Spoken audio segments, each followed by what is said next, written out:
दिनांक 30 मे आणि 31 मे 2024 रोजी पूर्व विदर्भात उष्ण लहरी प्रवाहित होणार असल्याचा अंदाज व्यक्त करण्यात आला आहे। भारतीय हवामान खात्याद्वारे प्राप्त माहितीनुसार दिनांक 30 मे 2024 रोज गुरुवार आणि 31 मे 2024 रोज शुक्रवारला पूर्व विदर्भात उष्ण लहरी प्रवाहित होणार असल्याचा अंदाज व्यक्त करण्यात आला आहे। भंडारा जिल्ह्यातील नागरिकांनी याची नोंद घ्यावी असे आवाहन जिल्हा आपत्ती व्यवस्थापन अधिकारी भंडारा अभिषेक नामदास यांनी दिनांक 29 मे 2024 रोज बुधवारला सायंकाळी 6:30 वाजता केले आहे। उष्माघातापासून बचाव करण्याकरिता महत्त्वाचे नसल्यास शक्यतो दुपारी 12 ते 4 वाजता दरम्यान उन्हात निघणे टाळावे। उन्हात निघत असताना डोके, कान, नाक कापडाने झाकूनच बाहेर निघावे। चहा, कॉफी आणि कॅफीन युक्त शीतपेय घेणे टाळावे।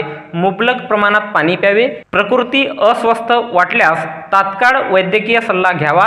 जनावरांना सावलीत ठेवावे आणि वेळोवेळी पाणी द्यावे। उष्माघातग्रस्त व्यक्ती आढळल्यास तात्काळ 108 वर संपर्क करावे असेही आवाहन जिल्हा आपत्ती व्यवस्थापन प्राधिकरण भंडाराच्या वतीने करण्यात आले आहे।